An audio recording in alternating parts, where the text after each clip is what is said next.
வணக்கம். நம்ம வாழ்க்கையில சரியான முடிவுகளை எப்படி எடுக்கிறது? புயல் மாரி பிரச்சனைகள் வரும்போது எப்படி உடையாம உறுதியா நிக்கிறது? இந்த மாரி கேள்விகளுக்கு இயேசுவோட புகழ்பெற்ற மலைப்பிரசங்கத்தின் கடைசி அதிகாரமான மத்தேயு 7ல ஆழமான பதில்கள் இருக்கு. இது வெறும் ஒரு ஆன்மீக போதனை மட்டும் இல்ல.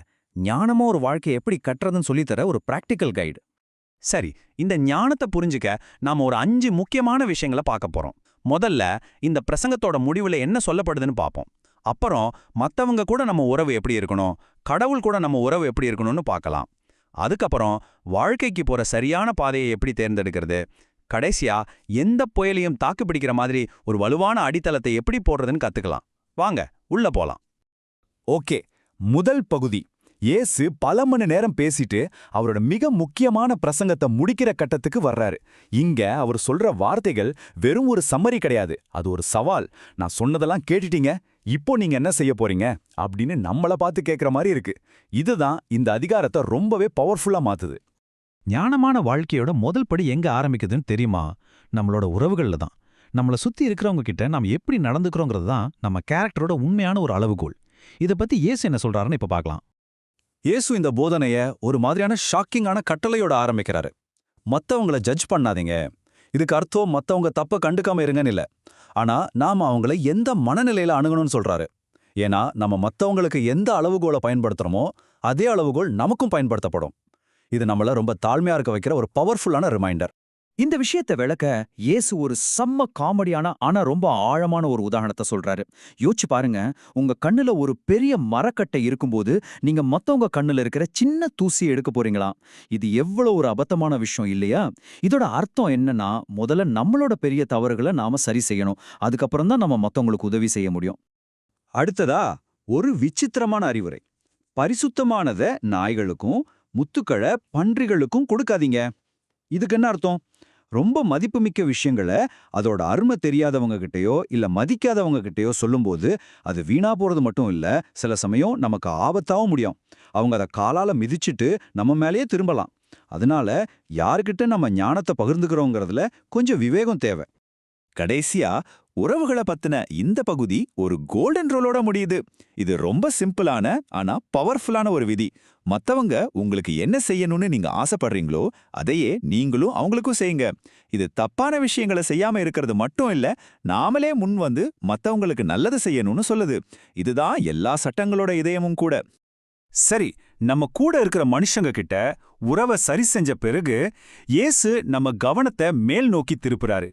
நம்மளோட மிக முக்கியமான உறவு, அதாவது கடவுள் கூட இருக்கிற உறவை எப்படி வலுப்படுத்துறது, அதுக்கான வழிய இப்ப பார்க்கலாம். கடவுளை நெருங்குறதுக்கு இங்க 3 வழிகள் சொல்லப்பட்டிருக்கு.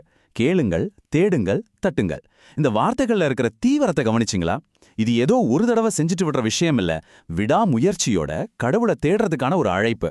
நாம அப்படி செய்யும்போது பதில் நிச்சயம் கிடைக்கும்னு ஒரு உறுதியான வாக்குறுதி நமக்கு கொடுக்கப்படுது. கதவு கண்டிப்பா திறக்கப்படும். நம்ம உறவுகளை சரி செஞ்சு கடவுள் கூட தொடர்பு கொண்ட பிறகு நாம ஒரு முக்கியமான இடத்துக்கு வரோம். எந்த பாதையில போறது? நம்ம வாழ்க்கை பயணம்ங்கிறது நாம எடுக்கிற முடிவுகளால ஆனதுதான். சரியான பாதையை தேர்ந்தெடுக்கிறது எவ்வளவு முக்கியம்னு இயேசு இப்ப விளக்குறாரு. வாழ்க்கை நமக்கு 2 வழிகளை காட்டுது. ஒன்னு ரொம்ப அகலமான ஈஸியான பாதை. இதுல நிறைய பேர் போறாங்க, ஒரே கூட்டமா இருக்கு, ஆனா அதோட முடிவு அழிவு. இன்னொன்னு ரொம்ப நெருக்கமான கஷ்டமான பாதை. இத கண்டுபிடிக்கிறதே கஷ்டம், இதுல போறவங்களும் ரொம்ப கம்மி, ஆனா இந்த பாதை தான் நித்திய ஜீவனுக்கு கொண்டு போகுது. கேள்வி இதுதான், நாம எதை தேர்ந்தெடுக்க போறோம்?